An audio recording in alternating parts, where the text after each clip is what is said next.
Halo, Tuhan bersamamu. Selamat jumpa kembali dengan Cuap-Cuap Kawan Katolik Awam. Mari Bapak dan Ibu, kakak adik, saudara-saudara, teman-teman, dan rekan-rekan semua, mari bersama dengan Cuap-Cuap Kawan Katolik Awam, kita membaca dan mendengarkan bacaan liturgi dan renungan hari ini. Ingat untuk memberikan komentar dan share kepada yang lain sehingga mereka juga bisa membaca dan mendengarkan di mana saja dan kapan saja serta mendapat belas kasih berkat dari Tuhan. Mari kita simak sebelum kita mulai dengan bacaan hari ini.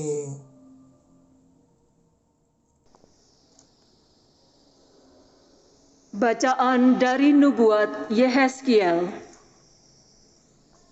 Beginilah firman Tuhan Allah. Aku sendiri akan mengambil sebuah carang dari puncak pohon aras yang tinggi dan menanamnya. Aku akan mematahkannya dari pucuk yang paling ujung dan yang masih muda. Dan aku sendiri akan menanamnya di atas sebuah gunung yang menjulang tinggi ke atas. Di atas gunung Israel yang tinggi akan kutanam dia, agar ia bercabang-cabang dan berbuah, dan menjadi pohon aras yang hebat. Segala macam burung dan unggas akan tinggal di bawahnya. Mereka akan bernaung di bawah cabang-cabangnya. Maka segala pohon di ladang akan mengetahui bahwa Aku, Tuhan, merendahkan pohon yang tinggi dan meninggikan pohon yang rendah, membuat pohon yang tumbuh menjadi layu kering dan membuat pohon yang layu kering bertaruk kembali. Aku, Tuhan, telah mengatakannya dan akan membuatnya. Demikianlah sabda Tuhan. Syukur kepada Allah. Sungguh baik menyanyikan syukur kepadamu, ya Tuhan. Sungguh baik menyanyikan syukur kepadamu, ya Tuhan. Sungguh baik menyanyikan syukur kepada Tuhan dan menyanyikan mazmur bagi namamu, ya yang maha tinggi, memberitakan kasih setiamu di waktu pagi dan kesetiaanmu di waktu malam. Sungguh baik menyanyikan syukur kepadamu, ya Tuhan. Orang benar akan bertunas seperti pohon kurma, akan tumbuh subur seperti pohon aras di Libanon. Mereka yang ditanam di bait Tuhan akan bertunas di pelataran Allah kita. Sungguh baik menyanyikan syukur kepadamu, ya Tuhan. Pada masa tua pun mereka masih berbuah, menjadi gemuk dan segar, untuk memberitakan bahwa Tuhan itu benar, bahwa Ia gunung batuku, dan tidak ada kecurangan padanya. Sungguh baik menyanyikan syukur kepadamu, ya Tuhan. Bacaan dari surat kedua Rasul Paulus kepada jemaat di Korintus. Saudara-saudara, hati kami senantiasa tabah, meskipun kami sadar bahwa selama kami mendiami tubuh ini, kami masih jauh dari Tuhan. Sebab hidup kami ini adalah hidup karena percaya, bukan karena melihat. Toh hati kami tabah. Tetapi kami lebih suka beralih dari tubuh ini untuk menetap pada Tuhan. Sebab itu, kami berusaha, entah di dalam tubuh, entah di luarnya, supaya kami berkenan kepada Allah. Sebab kita semua harus menghadap tahta pengadilan Kristus, supaya setiap orang memperoleh apa yang patut ia peroleh, sesuai dengan yang ia lakukan dalam hidup ini, baik ataupun jahat. Demikianlah sabda Tuhan. Syukur kepada Allah.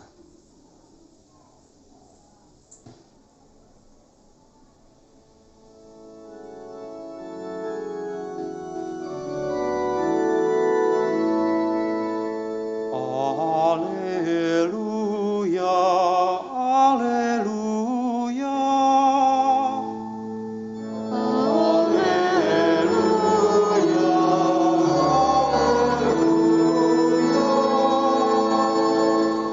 Benih itu adalah sabda Allah, penaburnya adalah Kristus.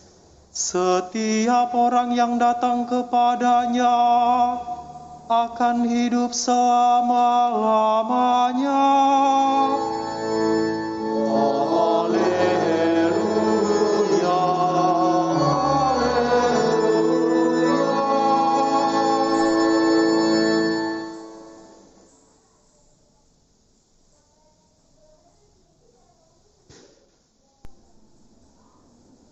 Tuhan sertamu.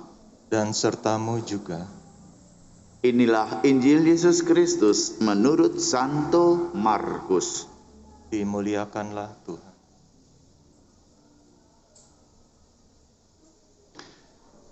Sekali peristiwa, Yesus mengajar di hadapan orang banyak. Katanya, beginilah perumpamaan tentang kerajaan Allah. Ada orang yang menaburkan benih di tanah. Pada malam hari ia tidur, dan pada siang hari ia bangun. Benih itu bertunas dan tumbuh. Bagaimana terjadinya, orang itu tidak tahu. Bumi dengan sendirinya mengeluarkan buah. Mula-mula tangkainya, lalu bulirnya, kemudian butir-butir yang penuh isinya dalam bulir itu. Apabila buah itu sudah cukup masak, orang itu segera menyapit, sebab musim menuai sudah tiba. Yesus berkata lagi, dengan apa kita hendak membandingkan kerajaan Allah itu? Atau dengan perumpamaan manakah kita hendak menggambarkannya? Hal kerajaan itu seumpama biji sesawi yang ditaburkan di tanah. Memang biji itu yang paling kecil di antara segala jenis benih yang ada di bumi. Tetapi apabila ditaburkan, benih itu tumbuh dan menjadi lebih besar daripada segala sayuran yang lain dan mengeluarkan cabang-cabang yang besar, sehingga burung-burung di udara dapat bersarang dalam naungannya. Dalam banyak perumpamaan semacam itu, Yesus memberitakan firman kepada mereka sesuai dengan kemampuan mereka untuk mengerti, dan tanpa perumpamaan ia tidak berkata-kata kepada mereka. Tetapi kepada murid-muridnya, ia menguraikan segala sesuatu secara tersendiri. Demikianlah Injil Tuhan. Terpujilah Kristus.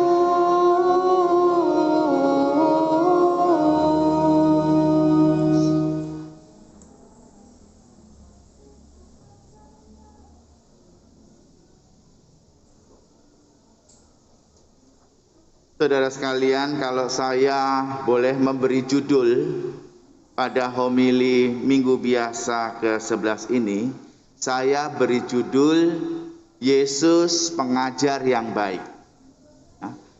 Mengapa pengajar? Kita kerap mengenal Yesus sebagai Allah.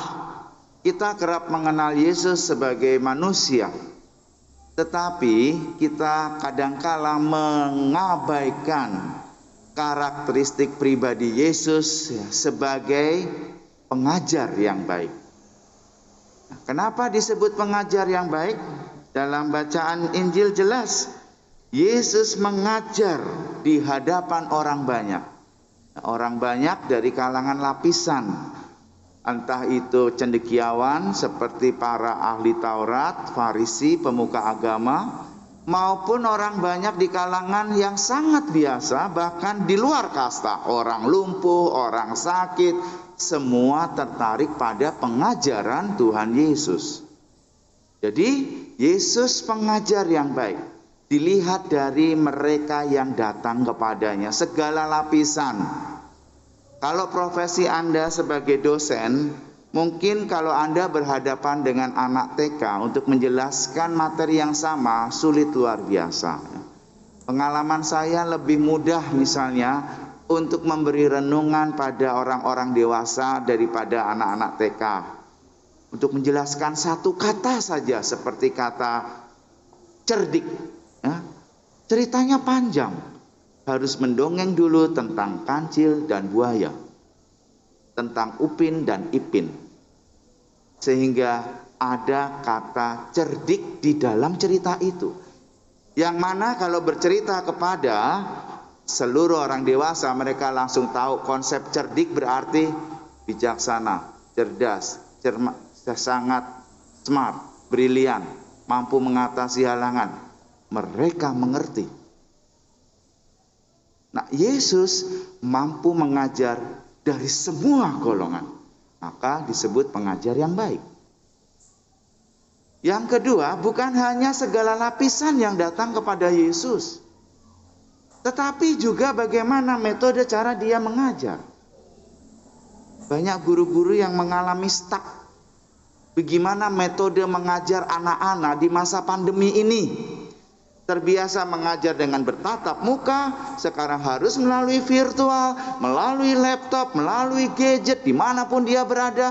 Belum juga halangan sinyal, halangan wifi, dan sebagainya.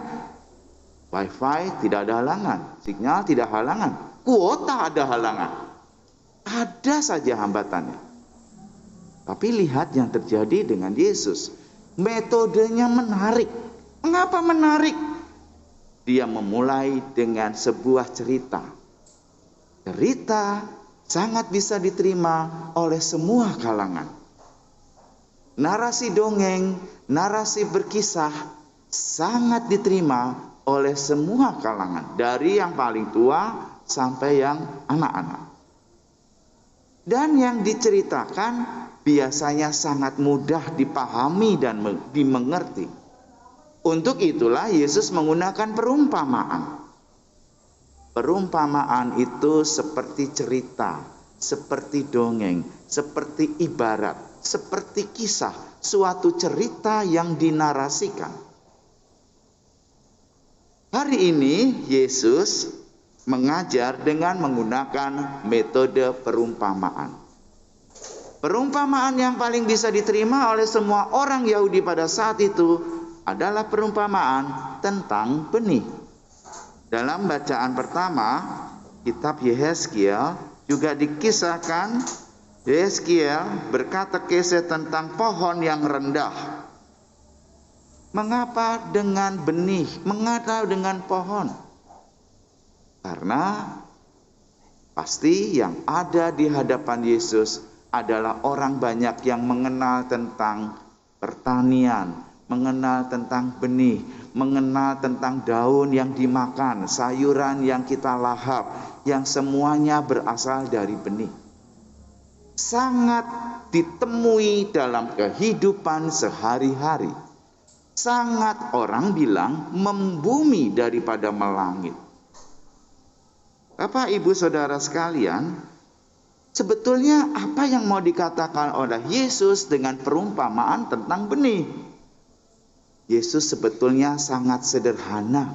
Dia mau bicara tentang kerajaan Allah. Kerajaan Allah itu paham yang sangat konseptual, mengawang-awang, tidak dapat dipahami mungkin oleh orang pada saat itu. Tetapi ketika kerajaan Allah diceritakan, dikisahkan, dianalogikan dengan cerita tentang sebutir benih, orang menjadi paham. Metode ini yang membuat Yesus diterima banyak orang. Pengajarannya dipahami oleh orang, termasuk yang paling sederhana. Bagaimana kisah tentang benih itu? Kerajaan Allah seumpama orang yang menaburkan benih di tanah. Malam hari ia tidur, siang hari ia bangun, dan benih itu mengeluarkan tunas. Tunas itu makin tinggi. Bagaimana mengeluarkan buah, mula-mula tangkai, lalu bulir, kemudian butir-butir yang penuh isinya dalam bulir itu, orang tidak tahu. Kerajaan Allah berarti bahwa kehadiran Allah dan buah-buahnya kerap kali tidak diketahui orang. Kecuali kalau orang merenungkannya, orang merefleksikannya, dan orang mengolahnya di dalam hidupnya. Kalau berjalan rutin sebagaimana biasanya, orang tidak tahu. Tahu-tahu buah itu sudah masak, tahu-tahu pohon itu sudah tinggi, tahu-tahu daunnya sudah begitu banyak. Lain kalau kita perhatikan hari demi hari. Ketika SD, anak-anak diajari untuk menanam toge di dalam stoples yang ada kapasnya. Diajari melihat dan mengamati hari pertama apa yang tumbuh. Hari kedua, mana tunas yang muncul. Hari ketiga, apakah sudah ada daun. Setiap hari diamati, diperhatikan, ditulis, dicatat, dan dibicarakan di dalam kelas. Tapi apa yang terjadi dengan orang yang tidak pernah memperhatikannya? Allah bekerja tanpa pernah orang tahu. Yang kedua, mengapa benih? Di dalam perumpamaan ini diceritakan, benih itu apabila ditaburkan, ia tumbuh menjadi lebih besar daripada segala sayuran yang lain, mengeluarkan cabang-cabang yang besar, sehingga burung-burung di udara pun dapat bersarang dalam naungannya. Benih yang bertumbuh akan sangat berguna. Berguna bukan hanya bagi pohon-pohon itu sendiri, tetapi bagi burung-burung di sekitarnya, bagi orang-orang yang ada di sekitarnya. Kalau Anda berjalan sore keliling keliling alam sutra ini, pohon-pohon yang tumbuh besar seperti seperti atap di mana kita bisa jalan di bawahnya dengan rindang. Benih tumbuh menjadi lebih besar. Demikian juga dengan kerajaan Allah. Dengan iman kita. Kerajaan Allah adalah iman yang terus dirawat seperti benih yang tumbuh dan berkembang. Di masa pandemi ini, banyak para lansia yang sungguh khawatir, cemas, karena tidak dapat mengikuti misa secara offline. Aduh Romo, sudah 1 tahun 3 bulan saya tidak mengikuti misa, hanya menonton misa dan menerima komuni dari PPK, dari Prodiakon.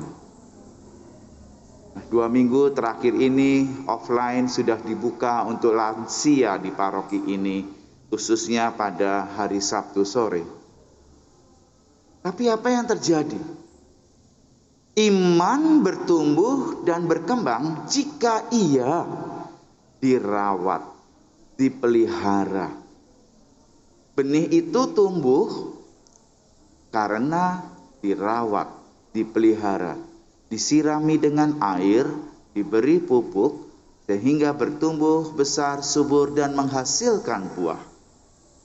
Demikian juga iman kita. Iman akan bertumbuh dan berkembang jika terus dirawat, jika terus disirami, jika terus diberi pupuk, agar iman bertumbuh dan berkembang menghasilkan buah-buah yang melimpah.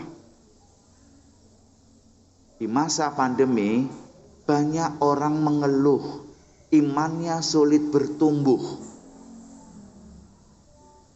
Di masa pandemi ini, banyak orang merasa nyaman dengan misa secara online. Di masa pandemi ini, ketika misa offline sudah dibuka, tidak banyak orang yang secara antusias menyambutnya. Pertanyaannya, apakah pandemi sudah membuat iman kita semakin rusak dan tidak bertumbuh? Atau justru sebaliknya, pandemi ibarat tanah yang subur, iman kita bisa tumbuh, tertantang, dan berkembang. Bapak, Ibu, Saudara sekalian, ternyata Yesus pengajar yang baik. Karena hanya bercerita tentang benih, kerajaan Allah, arti dan maknanya ditangkap oleh semua lapisan. Bagaimana dengan kita? Kita adalah pengikut Tuhan Yesus.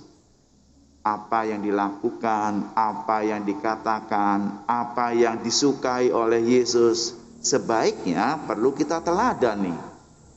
Kalau Yesus menjadi pengajar baik, paling tidak kita pun bisa menjadi pengajar yang baik untuk keluarga dan orang-orang di sekitar kita. Membuat yang sulit menjadi mudah. Membuat yang melangit menjadi membumi. Membuat yang tak dapat dipahami menjadi sangat mudah dipahami. Para katekis di sekitar kita pun kerap kali mengeluh. Aduh Romo, ini banyak pertanyaan dari para katekumen yang susah dijawab. Romo bisa bantu nggak ngejawabnya? Itu berarti apa katekumennya yang terlalu cerdas atau katekisnya yang kurang dibekali sehingga mengalami kesulitan untuk membuat yang sulit menjadi yang mudah dipahami dan dicerna. Kita semua adalah para pengajar dalam kehidupan. Ayah dan ibu menjadi pengajar iman bagi anak-anak mereka. Para imam, pastor di pastoran di sini menjadi pengajar iman untuk umat yang ada di parokinya. Siapapun menjadi pengajar iman, seperti Yesus menjadi pengajar iman.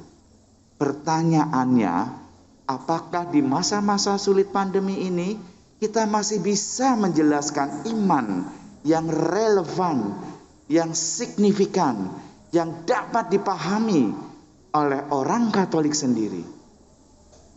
Jangan-jangan kita tidak bisa menjelaskan iman yang paling sederhana kepada orang-orang di sekitar kita. Kalau itu yang terjadi, maka kabar sukacita tidak dapat diwartakan dengan maksimal. Kalau itu yang terjadi, Yesus pengajar yang baik itu semakin jauh dari kita teladani. Saudara, semoga inspirasi renungan dan bacaan pada hari ini terus-menerus menggerakkan kita menjadi pengajar-pengajar iman yang baik bagi orang-orang di sekitar kita. Tuhan memberkati. Amin. Demikianlah Bapak dan Ibu, kakak adik, saudara-saudara, teman-teman, dan rekan-rekan semua, kita telah membaca dan mendengarkan bacaan hari ini dan juga renungan yang diberikan oleh Romo Sridanto dari Paroki Alam Sutera Gereja Santo Laurentius. Semoga dapat berguna bagi kita semua yang mendengarkannya dan kemudian menjadi bekal kita untuk kehidupan untuk selama seminggu ini ke depan.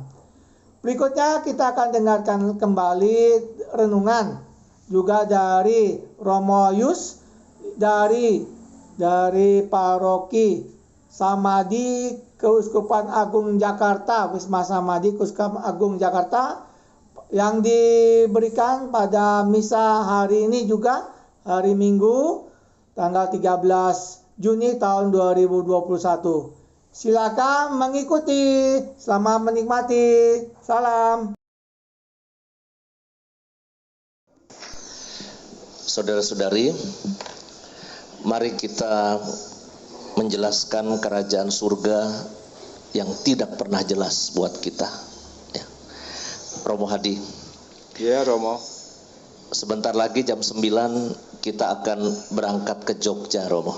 Aduh, siap, Romo. Nah, Romo sudah tahu Jogja itu seperti apa?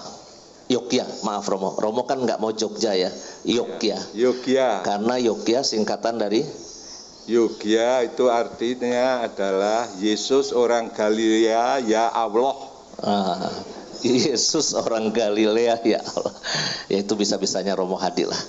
Romo kalau kita mau ke Jogja, Romo sudah punya gambaran lewat mana jalannya? Lewat jalan. Oh iya Romo, pasti Romo. Iya. Maksudnya Romo mau lewat jalan utara, selatan, atau tengah lewat tol yang baru Romo?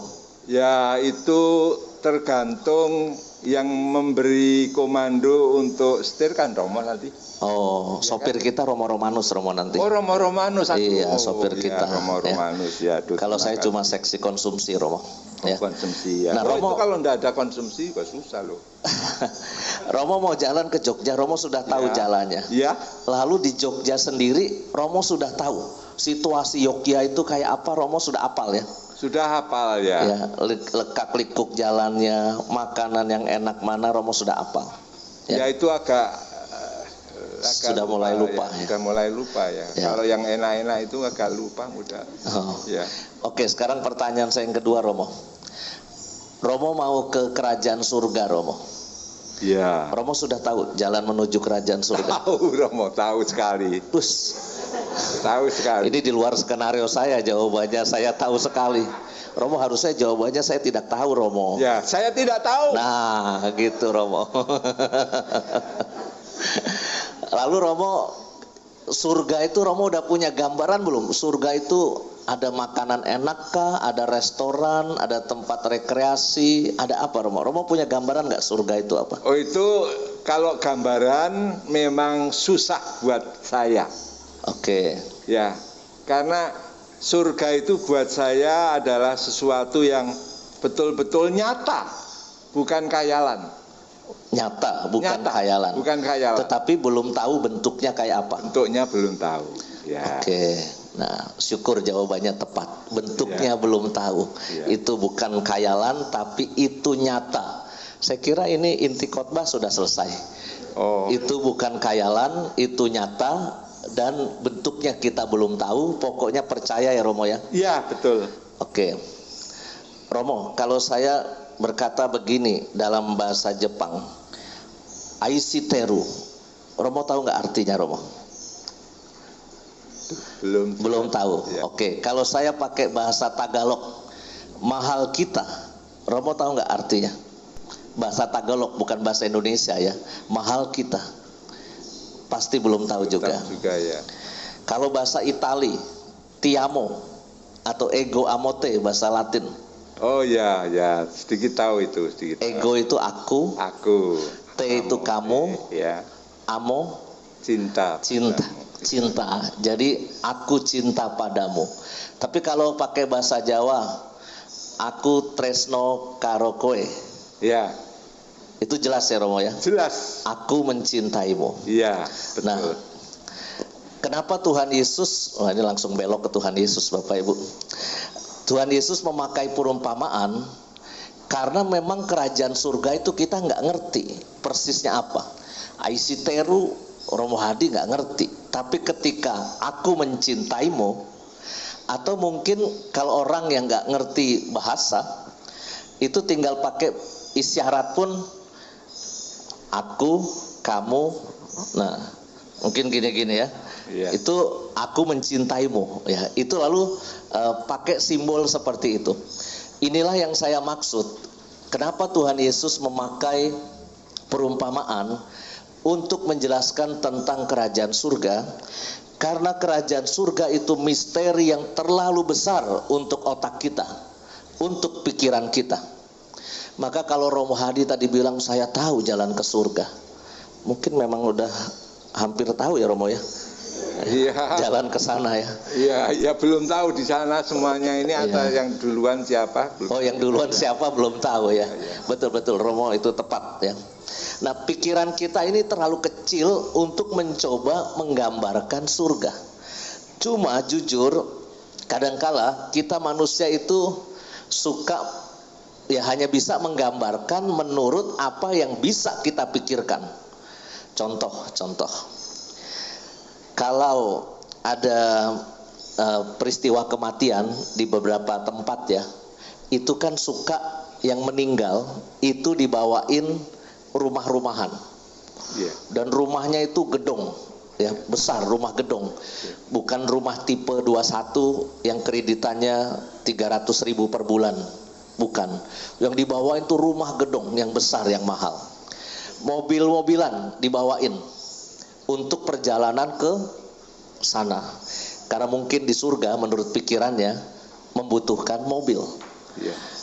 Juga dibawain duit-duitan. Duit-duitannya itu angkanya nggak cuma 100.000 kayak kita punya. Duit-duitnya itu nolnya tuh bisa 12. Ya, 12. Langsung triliun ya dibawain ke sana. Kenapa kita menggambarkan itu? Bukan keliru, itu sama sekali menurut saya pemahaman kayak gitu bukan keliru. Cuma itu kan maksimal yang bisa kita pikirkan tentang kerajaan surga. Ya. Kebahagiaan di dunia itu kan punya rumah. Kebahagiaan di dunia itu kita punya harta benda, punya uang untuk ini dan itu. Itu yang kita pikirkan tentang kebahagiaan. Maka kalau surga itu disebut kebahagiaan yang absolut, kebahagiaan yang maksimal, yang di atas segalanya, paling mentok kita memakai apa yang bisa kita pikirkan. Juga kadangkala soal perkawinan juga begitu.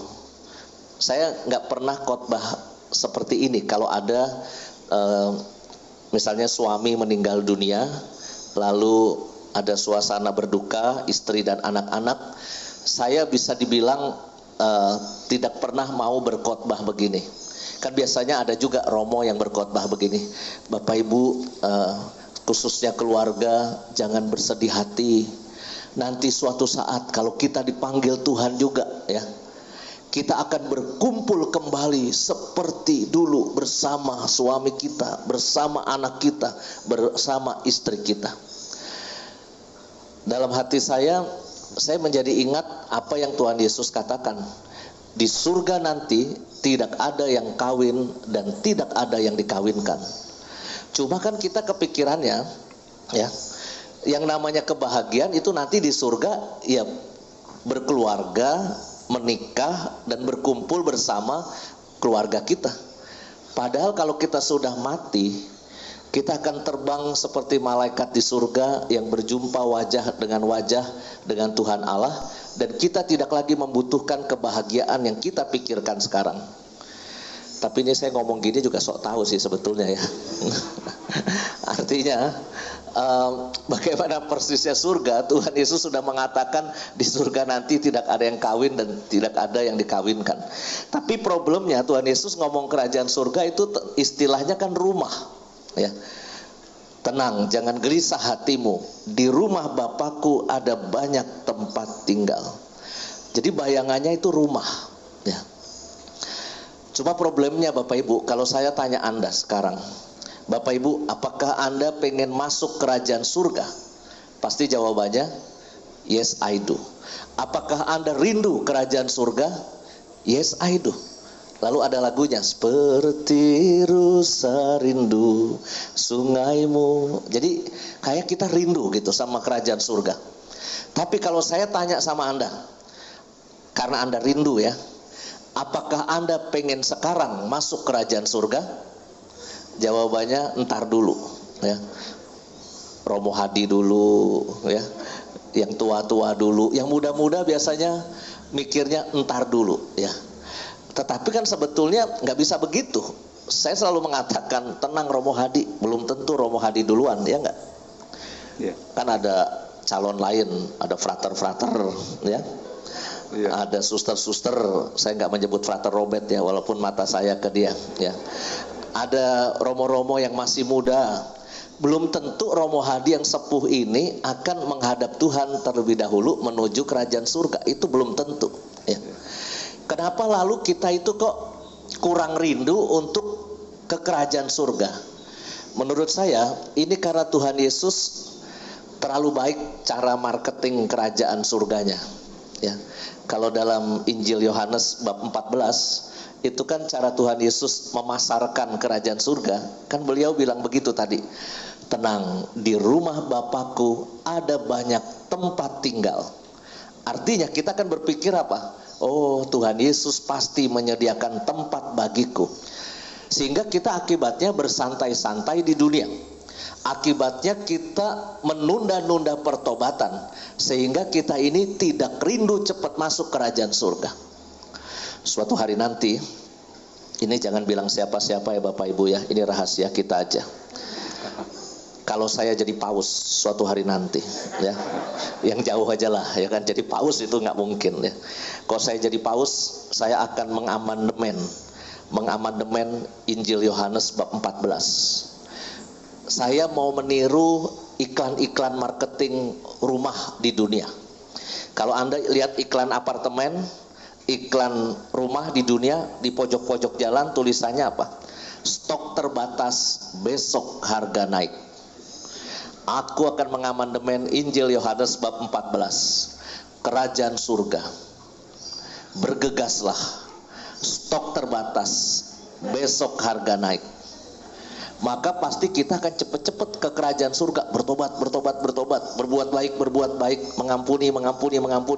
Kalau sekarang kan kita terlena, nyantai-nyantai aja. Tobatnya ntar aja kalau udah tua. Sekarang masih muda, kita foya-foya, kita senang-senang, kita berbuat dosa semau kita. Iya kalau sempat tua, kayak Romo Hadi, kayak Romo Haji, udah sempat bertobat. Ya. Coba kalau frater-frater pikirnya bertobatnya nanti kalau sudah tua aja, belum tentu sempat tua kita itu. Ya, jadi maksud saya, kadangkala kita ini terlalu terlena dengan kenikmatan dan kebahagiaan di dunia. Kita tahu bahwa kerajaan surga menanti kita, tetapi kita juga kurang mempersiapkan itu dengan baik. Maka saya kira pesan Injil hari ini, pesan bacaan-bacaan kitab suci tentang kerajaan surga, mari biarkan dia bertumbuh dalam hati kita. Kerajaan surga itu seperti benih, tumbuh pelan-pelan ya. Nanti dia akan kelihatan memancarkan rantingnya, tunasnya, buahnya. Lalu pada saat yang tepat itu semuanya akan dipanen, lalu kita semua akan menuju kerajaan surga. Entah nanti saya ketemu ibu saya atau tidak, karena wajahnya mungkin sudah ganti. Karena di surga itu kan mungkin berganti secara radikal. Belum tentu Romo Yus nanti di surga melayang-layang juga belum tentu sih ya. Ini kan bayangkan kita di surga kita melayang-layang gitu. Ini kan karena kita pengen bisa terbang jadi manusia. Maka surga bayangannya melayang-layang kita seperti malaikat. Ini kan seperti bayangan manusia pengennya apa yang gak bisa, itu adanya di surga. Ketika kita melayang-layang di surga seperti malaikat, mungkin wajah kita udah gak kayak gini ya, gak seperti ini. Maka biarlah kita mempersiapkan datangnya kerajaan surga dengan hal yang sederhana. Berbuat baik saat ini, mengampuni saat ini, menolong orang yang susah saat ini, jangan tunda-tunda. Bertobat juga, kira ini pesan yang penting dari pewartaan kerajaan surga pada hari ini. Tuhan memberkati hidup, pekerjaan dan pelayanan kita sekalian.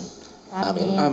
Demikianlah Bapak dan Ibu, kakak adik, saudara-saudara, teman-teman dan rekan-rekan semua, kita telah mendengarkan bacaan hari ini dan renungan dari Romo Sri Danto dari Paroki Alam Sutra dan Romo Jus dari Paroki Wisma Samadhi KAJ Jakarta.